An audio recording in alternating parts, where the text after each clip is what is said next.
In today's video, beastman nomads and desert raiders battle for artifacts in the wreck of an ancient ship as we play a post-apocalyptic game of Grimdark Future Firefight from one-page rules. Well, hi folks, and welcome to the channel. I'm Lee, your old hammered host. I'm here with Lynn. Hello. And today we're going to play some Grimdark Future Firefight from one-page rules. That's kind of the skirmish version of their larger Grimdark Future game. So as you can see, the desert winds have exposed an ancient sea vessel, and how it got here nobody knows, but scavengers are eager to pick the bones. In fact, there are 4 mysterious but valuable-looking objectives right on top of the ship. To grab an uncontested objective, a unit needs to be within 3 inches of it at the end of the round, and if they are, they can pocket it and take it with them, though if they are subsequently killed or stunned, then the objective drops where they fall. The team with the most objectives at the end of turn 4 wins the game. Okay, let's take a moment and meet our 2 teams of scavengers. So over here on this side of the board we have the Desert Raiders led by General Zappa. He is supported by a Rough Rider, 3 squads of Raiders, these are just regular rifle guys, a rocket team, and a sniper. The Desert Raiders will be competing with these beastman nomads here, and for the purposes of the game, these nomads will be jackals, which is a new one-page rules faction. So the jackals are led by Lawgiver the Shaman. He's supported by a stalker, Brando the Minotaur, and 3 squads of nomads. So Lynn has expressed interest in playing the Raiders because I think she wants to have the sniper and the rocket launcher. All right, let's roll for initiative. I'm going to roll the blue die. So Lynn has initiative. She will start first each turn, but fortunately the game has alternating activations. Okay, so we've kind of set up our troops behind the rocks so that nobody has line of sight on anybody else right now. But we have 2 people, 1 on each team, who have scout. That's my stalker and Lynn's sniper. So since we each have 1, we have to roll off to see which one places first. Okay, I'm rolling the blue die. I'm rolling the red one.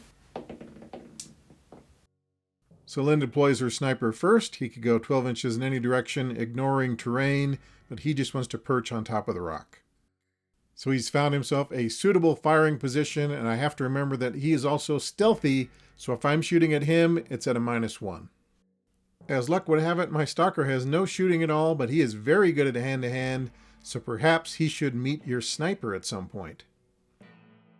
He is going to forward deploy up near the ship. Lynn won the initiative roll, so each round she activates first. The first unit I'm going to activate is the sniper, and he's going to overwatch. So for my first activation, the stalker is going to climb up to the 2nd level of the ship. He's now on deck and waiting to say hi to any visitors. For my second activation, I'm going to move my missile launcher and crew up on top of the other rock. For my next activation, the squad of nomads, these riflemen, are just going to rush up next to the ship. Here they are next to the rusty hull. They've never seen the ocean, or even a lake for that matter, so these ancient ships kind of boggle their minds. For my next activation, one of the Raider squads is going to rush up to the ship. They've found themselves a hiding place, but the safety is probably temporary. For my next activation, I'm going to have a squad of beastmen rush over this way, so they are leaving the safety of the rocks and moving toward the objectives. For my next activation, another Raider squad is going to move up to the other end of the ship.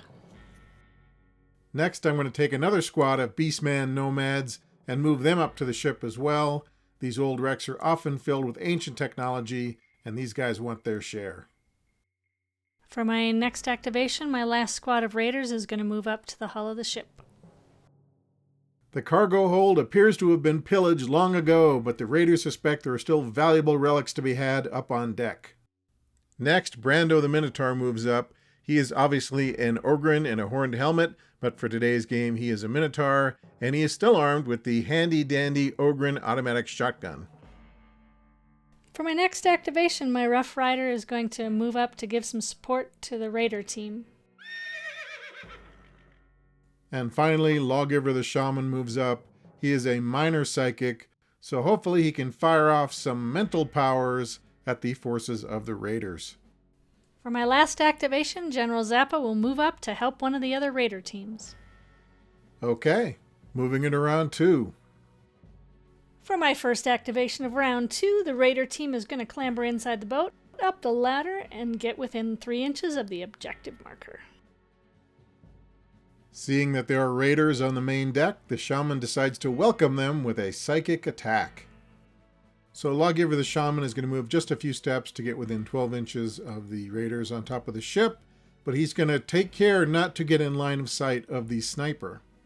So he's going to fire up his Psychic Brain and use Feral Strike, which targets enemy units within 12 inches, and they would take 2 automatic hits with AP2 if he's successful. So he needs a 3+. And he didn't get it. He's out of practice. Yeah, he was going to Feral Strike these guys, but didn't manage to do it. He's not warmed up yet. For the Raiders' next activation, the rocket team is going to overwatch. They're watching and waiting. So for my activation, I'm going to have this squad of beastman nomads rush up the side of the ship. They're going to clamber up the side of the ship, hop over the railing, and contest that objective, but because they rushed, they cannot shoot. So we can consider that objective contested because we have beastmen and raiders who both want it. So as your nomads climb over the railing, I'm going to use my rocket team to overwatch them. So you're going to fire a rocket at these guys just as they're hopping the railing, so that's a 6.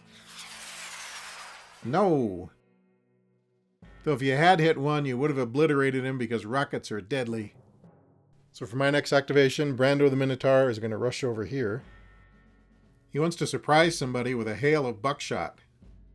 My Rough Rider doesn't want to give the shaman another chance, so he's going to charge around the boat and attack the shaman. He gets an automatic hit when he charges, plus 2 attacks. So that's 1 hit in addition to the automatic hit.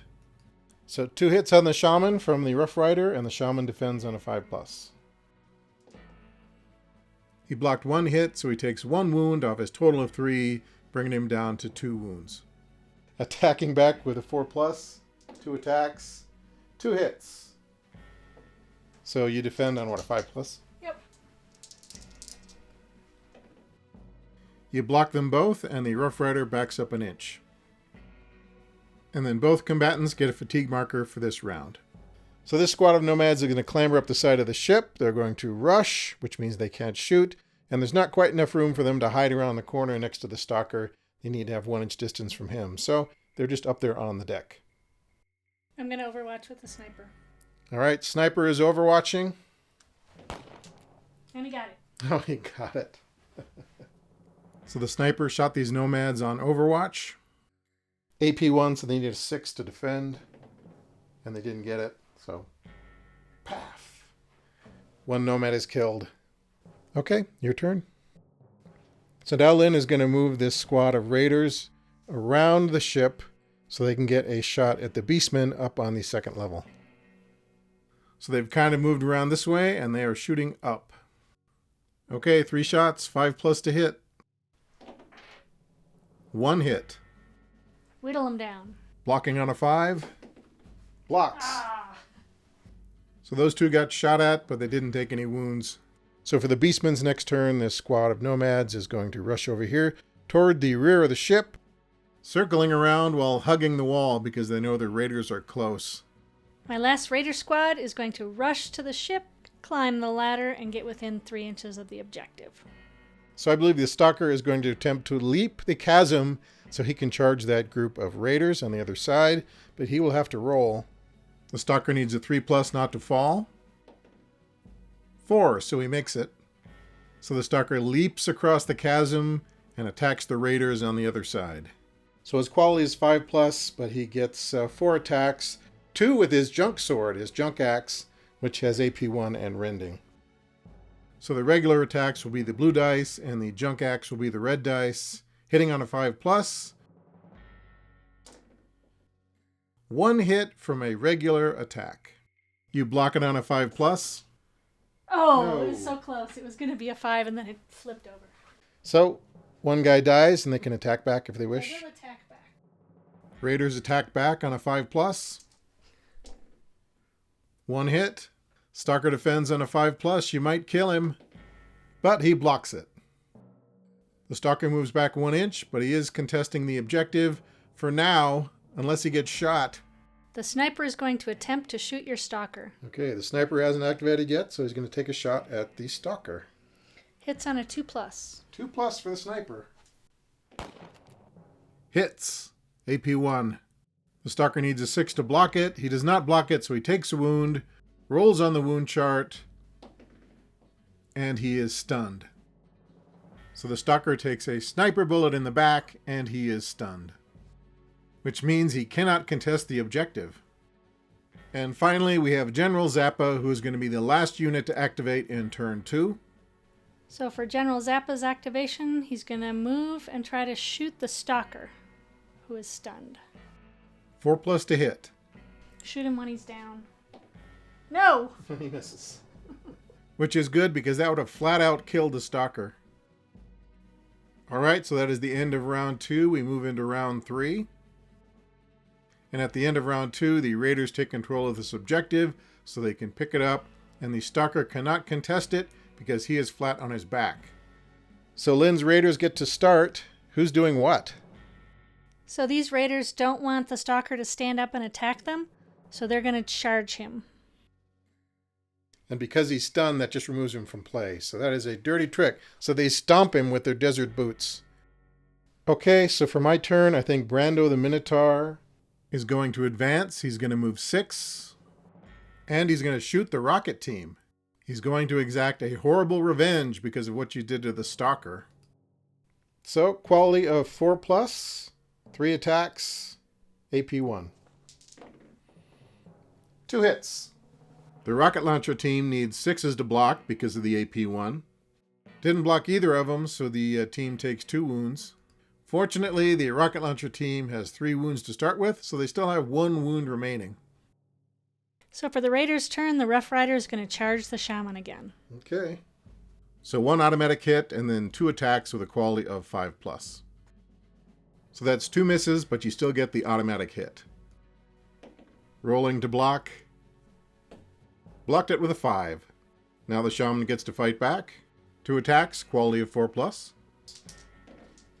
2 1s, so the shaman doesn't hit, and both combatants are now fatigued. So now the beastmen get a turn, and it is a target-rich environment. So these 2 beastmen here are going to move to the railing and shoot down at the sniper. Hi, sniper. Normally they hit on a 5+, but now it's a 6+ because the sniper has stealth. So it's going to be a difficult shot, but stranger things have happened. Okay, need a 6. And they didn't get it. They tried, but they missed. Okay, raiders, you're up. My raider squad down here by the boat is going to shoot at the shaman. Sneaky raiders are shooting the shaman on a 5+. 2 hits, so this will be the end of the shaman unless he can block at least 1 with a 5+. Which he does, so he takes a wound, but he still has 1 last wound remaining. So the shaman is going to use a psychic power on those guys there because he can see them. They shot at him, now he's pissed off. So we'll try Feral Strike again, which is a 3+ to activate. 1, and he doesn't do it. This is a bad shaman. We want a better shaman. Okay, what are you going to do? So for my next activation, the raiders are going to shoot the nomads across the ship because they're messing with my objective. Okay, so these raiders are shooting these nomads. Yes, 5+. 5+. Lots of 5s. None. Oh well, it was worth a shot. These 3 beastmen here are going to ignore the raiders and instead try to shoot the Rough Rider who is attempting to trample the shaman. So they want to save the shaman. So they are going to rain down fire from above. Shooting with a 5+. And 2 hits. 2 hits. Defending on a 5+. He didn't block either hit, so that's 2 wounds. So roll on the wound chart and add 2. That's a 5, 6, 7, so the Rough Rider is dispatched. He is out of commission. So the rocket team is going to shoot your Minotaur. All right. Yeah, rockets are deadly, so they're good for shooting targets with multiple wounds. 5+. No! Okay, so it's the nomad's turn. I think these nomads are going to rush around the corner and try to shoot at General Zappa. So those three nomads are shooting the general because they're in the same squad. They can shoot past each other. 5+ to hit. And nothing. I got nothing. So General Zappa is going to shoot at the nomads who shot at him. All right. Shooting with a plasma pistol. 4+. No! Next, Lynn's sniper is going to shoot at the nomads up on the deck of the ship. He hits with a 2+. One shot, 2+. That's a hit. AP1, so the nomads need a 6 to block. They don't get it, so one nomad is killed and removed from the deck. So that's the end of round 3, and it wasn't quite as bloody as I expected because most of our guys can't hit anything. Going into round 4, this is for all the marbles. Since the Minotaur will probably kill them off this turn, the rocket team is going to shoot at the Minotaur. Hit, please. No. Since the sniper is the deadliest marksman on the battlefield, Brando the Minotaur is going to move up and shoot him with some buckshot. Brando has a quality of 4+, but the sniper has stealth, so now Brando is hitting on a 5+. 3 shots, 2 hits. The sniper is defending on a 5+. Only 1 hit is blocked, so the sniper takes 1 wound and has to roll on the wound chart. It's off screen, but the result is stunned. So the sniper is wounded and stunned. So the nomads hiding in the bottom of the ship are going to shoot at the shaman. Okay. 5+. Come on, hit something. 2 hits. 2 hits. Blocked 1, so the shaman takes 1 wound. That's his final wound, and he has to roll on the wound chart. Stunned. Shaman is stunned. So this solo nomad here, he is the last surviving member of his squad, is going to clamber up the side of the ship and try to get within 3 inches of the objective so he can seize it at the end of the round. However, Lynn says some of her raiders are going to shoot at him. 5+. 5+. Come on. No hits. What a waste of space you are, you nomads. So these beastman nomads here are going to hop up here, climb the ladder, and then charge these raiders who are carrying the objective. 3 attacks with a 5+. 1 hit. Defending on a 5+.